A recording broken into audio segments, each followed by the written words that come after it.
Hello, good afternoon. My name is CJ Lumiba and today magtatakol tayo ng topic na logic gates. Okay. So logic gates are fundamental building blocks of digital circuits and are used to perform logical operations. Let me open up my laser on binary inputs 0 and 1. So, kung mapapansin nyo guys, diba, yung mga binary inputs natin ay 0 and 1 only. If natatandaan nyo pa, meron yung sa mga movies na parang may 01111001, yung mga ganyan, parang magmumukha silang hacker, diba? Sa mga screens nila. Okay, so, pag-aaralan natin yung mga yan, okay? May kinalaman din kasi yan sa digital circuits para makapag-perform ng isang logic.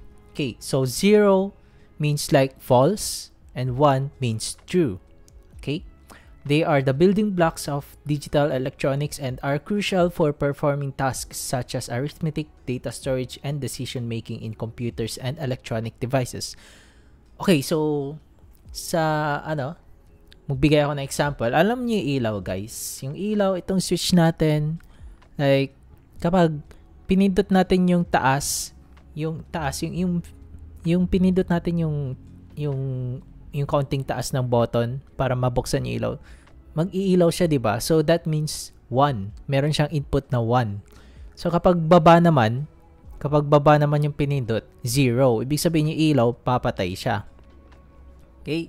So, ang output ay magbubukas yung ilaw. So, kapag yung switch naman ay nasa baba, ibig sabihin 0. Ayun, nakapatay yung ilaw. So, sa computer components natin, ganun mag-perform ang mga computers natin based on logic. So, kapag pinindot ko tong switch na to, iilaw ang isang bagay or yung isang LED is iilaw, yung isang component gagana, ganyan. Kung ano, diba? Just by flicking the switch.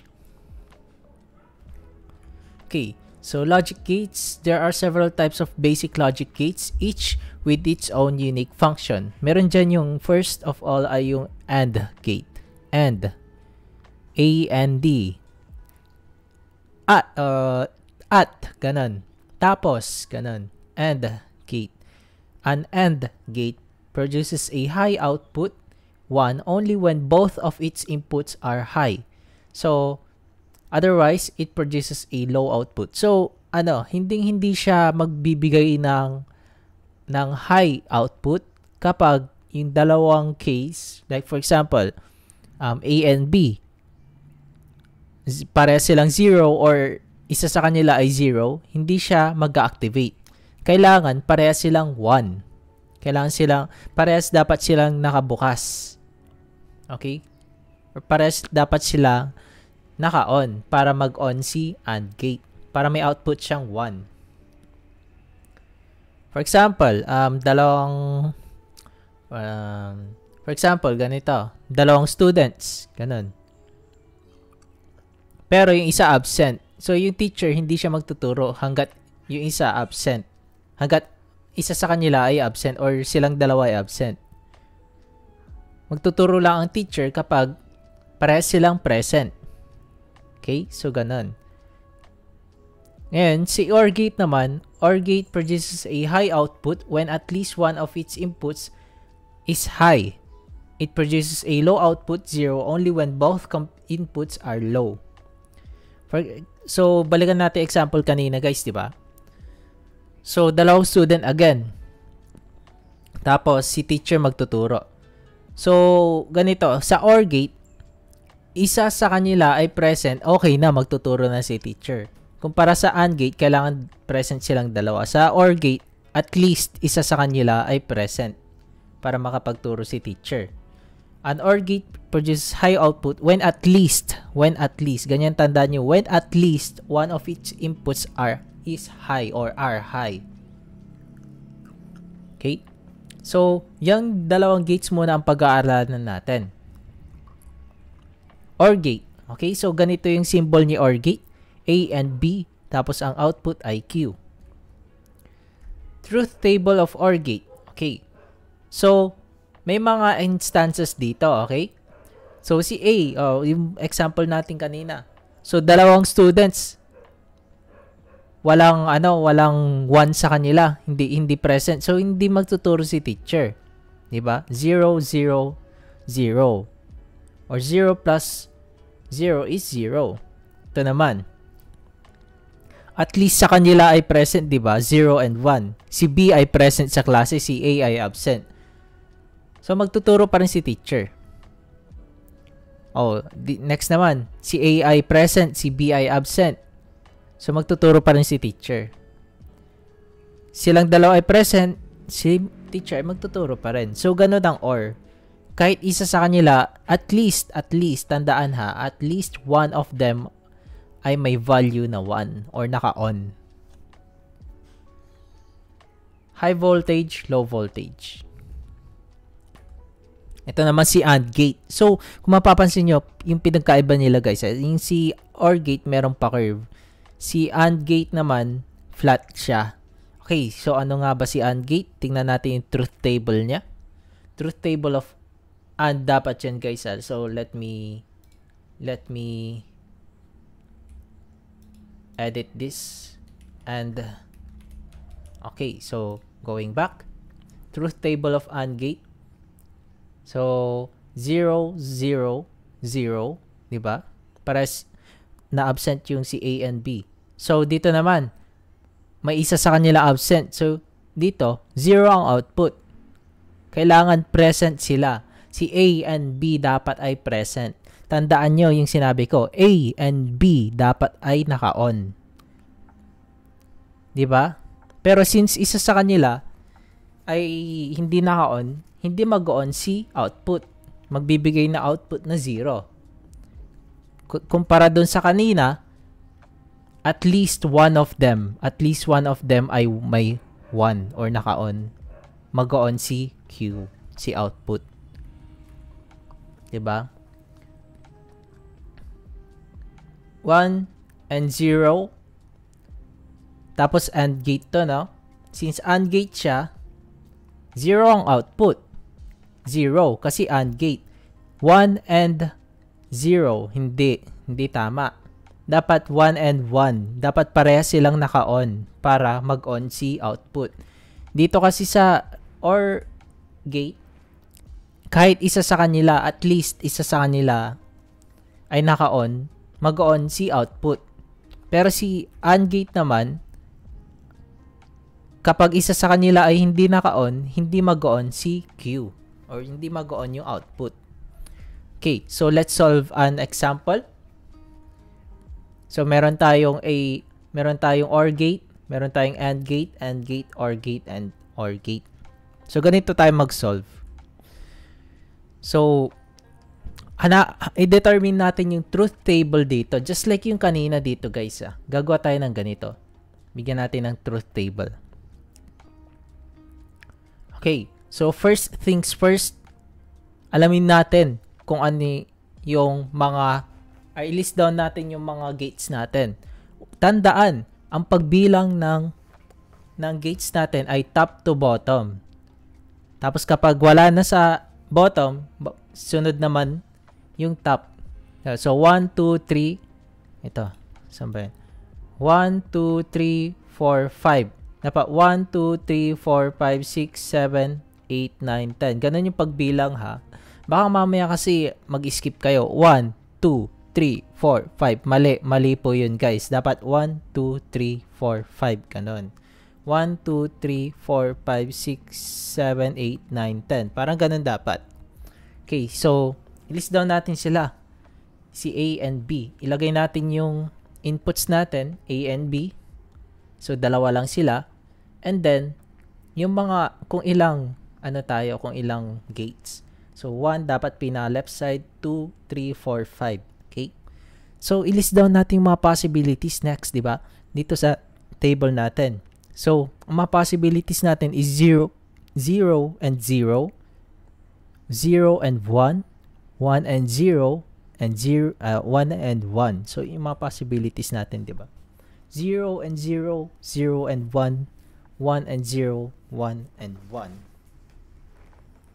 Since dalawa lang ang inputs natin, ganyan siya. Next naman, isolve natin. So, unahin natin si 1. And, bago tayo mag-solve, alamin natin kung ano gate siya. Di ba OR gate? Okay, so, 0 or 0. So, kung mapapansin, pare silang nakapatay. So, ang output ni OR gate ay 0. Okay, next naman. 0, 1. So, anong output natin dyan? OR gate ito, guys, ha? Tandaan, OR gate ito. OR gate. OR gate si 1. OR gate. 0 or 1. So, ang output natin dyan ay 1. Kasi, tandaan, sa OR gate, at least one of them ay naka-on or merong value na 1. Ang output doon ay 1. Okay, so same rin dito. Output ay 1. And then, since ito, parehas silang 1, 1 din ang output. So, next naman, okay na to, check na yan. Si number 2, which is isa siyang AND gate. Okay, so ang pagbabasehan daw natin kay number 2 ay A and B. Sige, 0, 0. 0 and 0. So, ang output ay 0. 0 and 1. So, sa tingin nyo, ang output ba natin dyan is 1? No. Sa AND gate, at dapat silang dalawa ay naka-on. Kay AND gate, dapat silang dalawa ay naka-on or silang dalawa ay 1. So, dito, same din. 0 din ang 0 din. And then, 1 and 1. So, since pare silang naka-on, pare silang may high voltage, ang output ng logic gate na to ay 1. Okay. So, kay number 3 naman, which is isa siyang AND gate. Sige. Ang pagbabasehan daw natin ay si A and B. Inputs A and B. Okay.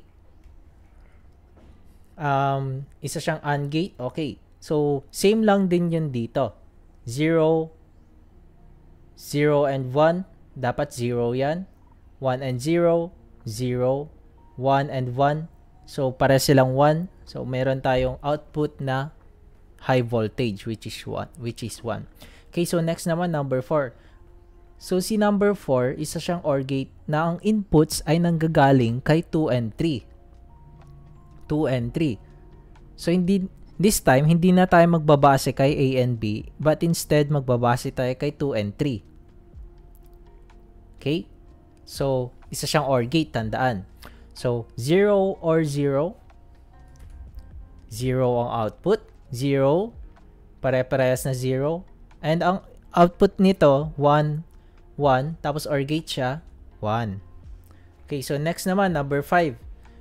So, si number 5 ay isang OR gate na ang inputs ay galing kay 1, kay logic gate na 1, and kay logic gate na 4. Okay. So, 0 or 0. 0, 1, 0, 1. Kasi OR gate yan, ha? 1, 0, 1. OR gate ulit yan. Tandaan, guys. 1, 1. So, 1 na output. So, this will be our final output, yung pinakadulo. Check na yan. Next, example number 2. So, bigyan natin ng medyo mahaba-haba example. Okay, so unang-una, lista natin, no?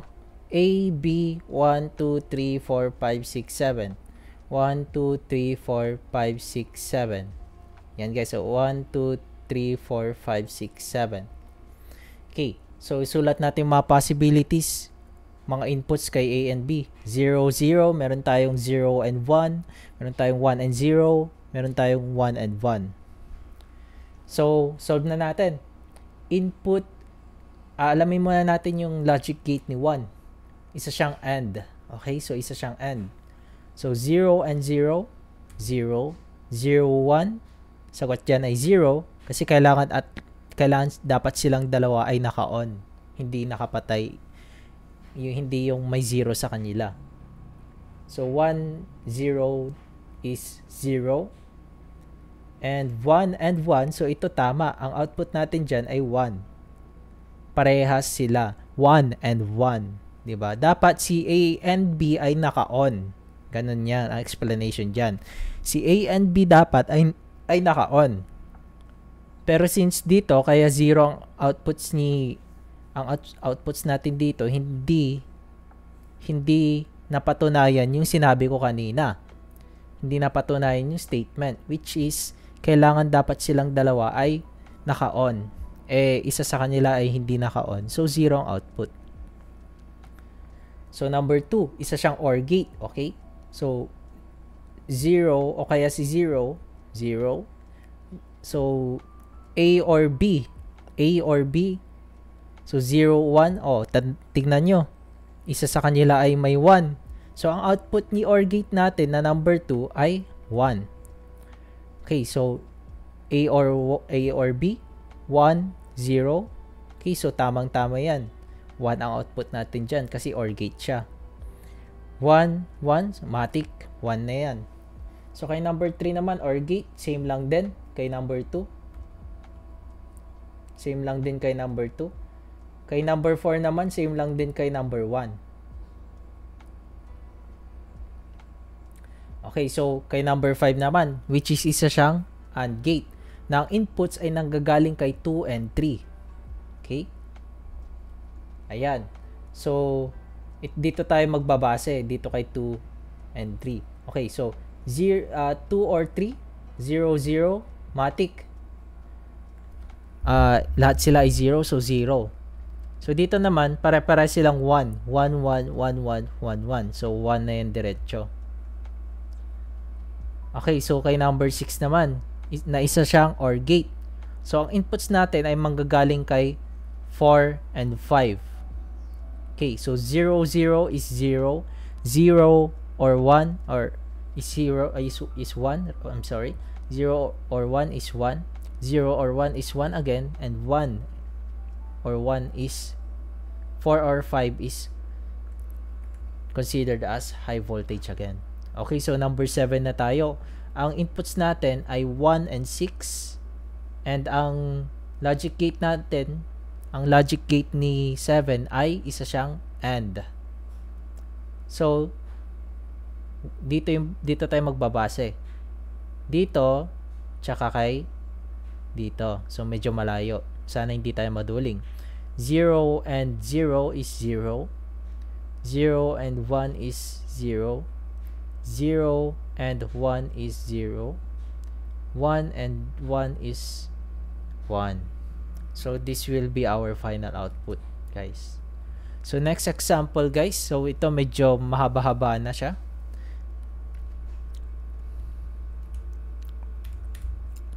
Ayan. First things first, alamin natin kung ano yung mga logic gates natin. Isulat natin sila, i-number natin sila. 1, 2, 3, 4, 5, 6, 7, 8, 9. Pang 9 ito, guys, pang 9. Okay, so A, B. Inputs natin ay A, B lang. Okay, so i-list down na natin lahat ng possibilities. 0, 0, 1, 0, 1, 1, 0, and 1, 1. Okay, so kay number 1 naman, isa siyang AND gate. A and B.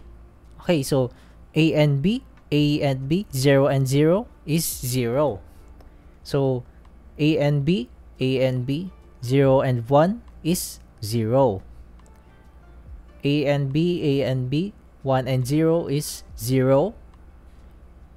1 and 1 is, of course, 1. Kasi pareha silang nakabukas. Hindi gaya dito sa dalawa dito or sa tatlo dito. Meron silang 0. So, automatic 0 na ang sagot. So, kay number 2 naman, na isa siyang AND gate. So, 0, 0, same lang din dito kay number 1, 0, 1. Okay, number 3 naman, na isa siyang OR gate. Inputs niya ay nanggagaling kay A and B. Okay, so, 0 or 0, A or B, A or B, A or B, 0 or 0 is 0. A or B, 0 or 1 is 1. Tandaan, at least one of them is nakaset sa 1 kapag usapang OR gate.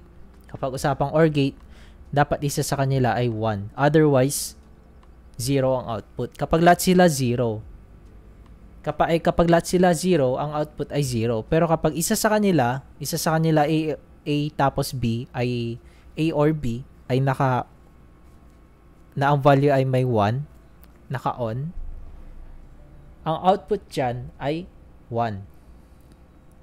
Okay, so 1, o tandaan niyo, 1 or 0. So, merong 1, di ba? Merong 1. At least one of them is set to 1. So, ang output dyan ay 1. So, 1 and 1, automatic, 1 na yan. So, kay number 4 naman, same lang din kay number 3.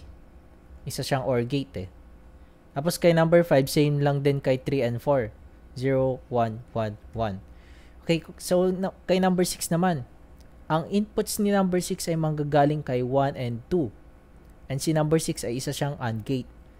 Okay, so ang babasehan natin is si 1 and 2. So, 1 and 2, 0 and 0, 0, 0 and 0, 0, 0 and 0, 0, 1 and 1. So, tandaan nyo, para silang naka-on. So, ang output natin dyan ay 1. So, tandaan nyo guys, kapag 0, nakapatay. Kapag 1 naman ay nakabukas or naka-on. So, kay number 7 naman. Si number 7 ay, ang inputs niya ay manggagaling kay 4 and 5. Na si 7 ay isang AND gate. So, dito tayo magbabase. 4 and 5, 0 and 0, 0. Tapos, tingnan nyo yung dito. Pares na silang naka-on. 4 and 5 ay pare-pares ng naka-on. So, matic 1, 1, 1 na yan. So, kay 8 naman, manggagaling yung inputs kay 8. Manggagaling yung inputs ni 8 kay 3 and 7. So, 0 and 0. Diba? 3 and 7. Na si 8 ay isang OR gate. Okay, so OR naman tayo. 0, 3 or 7, 0 or 0, 0 yan. Kasi parehas silang nakapatay. 1 or 1, 1 na yan. 1 or 1 again, 1. 1 or 1, yes, 1 again. So, kay number 9 naman na tayo, na ang inputs ni number 9 ay manggagaling kay 6 and 8. And si 9 ay isang OR gate. So, dito tayo magbabase kay 6 and 8. Tapos OR gate siya. 0 or 0 is 0. 0 or 1 is 1. 0 or 1 is 1. 1 or 1 is 1. So, this will be our final output, guys. So, yun. Thank you for watching this video. I hope na nakapag-take down notes kayo and hindi masyado naging komplikado ang OR gate natin and ang logic gates natin. Sa mga susunod na topics, alamin din naman natin yung iba't ibang logic gates. Thank you.